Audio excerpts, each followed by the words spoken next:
What's up, you guys? My name is Calvin Acosta, and normally I'm a portrait and beauty photographer, but today I'm actually going to be a product photographer. I recently posted a picture of a Coke bottle onto my Twitter and my Instagram. I'm going to be showing you guys how I took a regular old Coke bottle and turned it into something fantastic.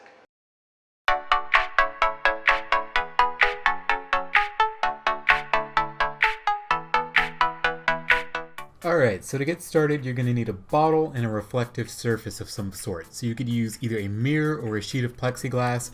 Okay, next you're going to need a background. I picked up this sheet of construction paper at the Dollar Tree for just 70 cents, but they actually have a few different colors you can choose from.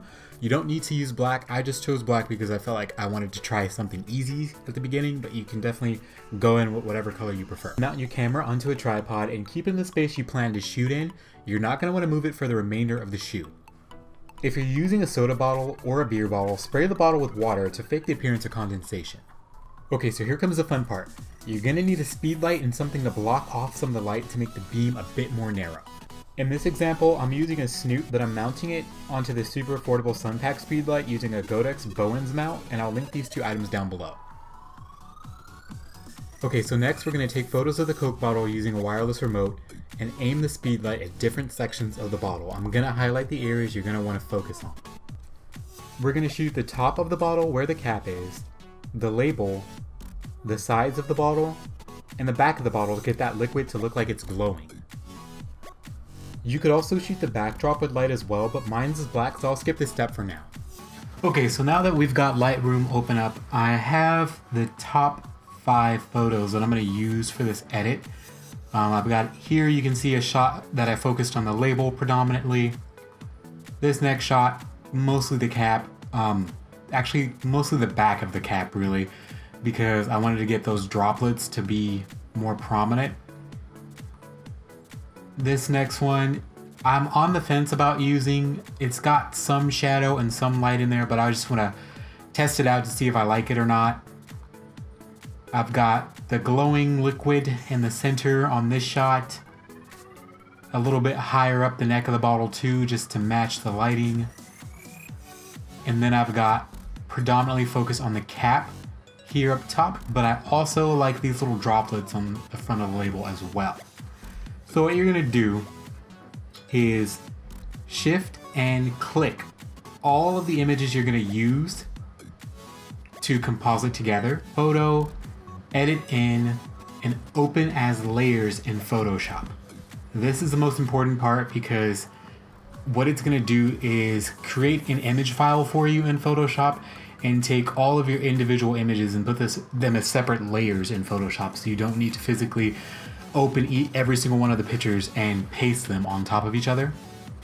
So click that and then let Photoshop load up.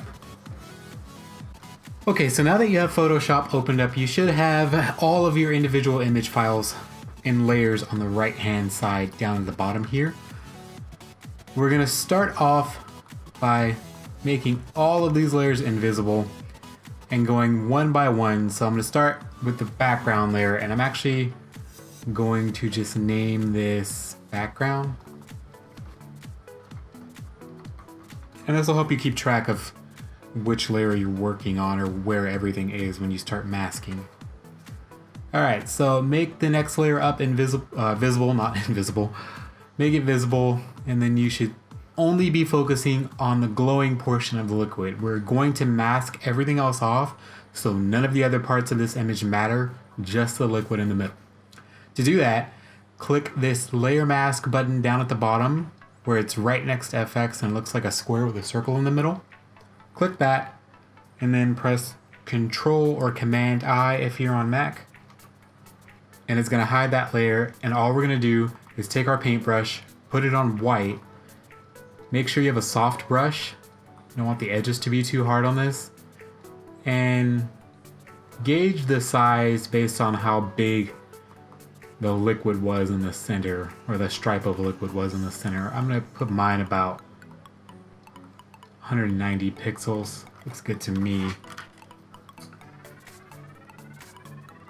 Okay, and you don't need to be super perfect with this. We're literally just going to brush right over the bottle area in the center And you're gonna see why we don't need to be too perfect with this in a second.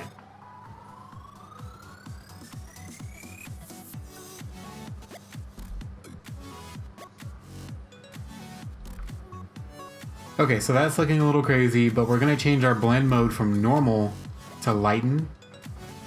And that looks a little bit more normal. I'm not liking this bright area here, so I'm gonna take black and go over that because I just want that liquid in the center to be glowing.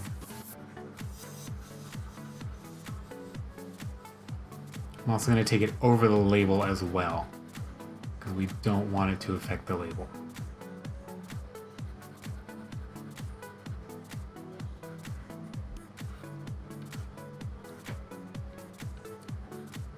Okay, once you're happy with how you've gotten that, I'm gonna take it over the neck of the bottle, move up to next layer, and change the blend mode to that on to lighten as well. And then put your mask on, Control or Command I and invert it. And we're just gonna color over the areas we want to affect. This one, I want the droplets of the water at the top of the bottle.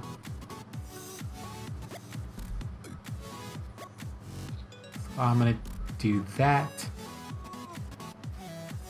I'm also gonna check the before and after to see how it's looking. Okay, so this one just affected the cap.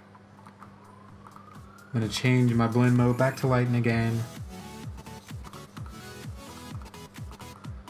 It's also getting the droplets of water on the base. I think I'm gonna keep that in, to be honest, because it looks more natural to me.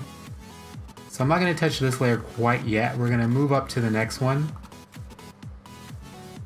I don't think I really need this one anymore. And then we're gonna do a label shot now. Change your blend mode to lighten. And then add your mask onto it. Don't forget Control or Command I.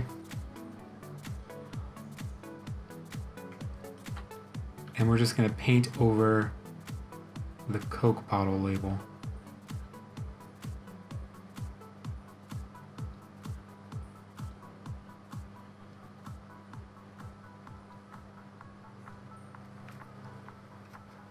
Now, really all this is a matter of going in between all of your layers and checking to see what you want to mask and what you want to unmask. This is just a rough outline of what you are going to want to do with your picture because it's going to be different for every photo. But this is a basic outline of it. So yeah, you just mask everything off that you don't like, unmask everything that you do like, and just blend all of your image layers together.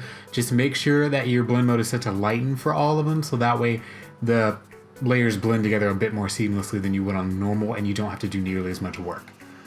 So I hope this was easy for you guys to follow along with. I will insert the final image that I was working on at the end of the video. If you have any questions, feel free to sound off in the comments below, and definitely give me a thumbs up and subscribe if you haven't already. It really helps me out, and I will catch you guys next week for the next video. Thanks.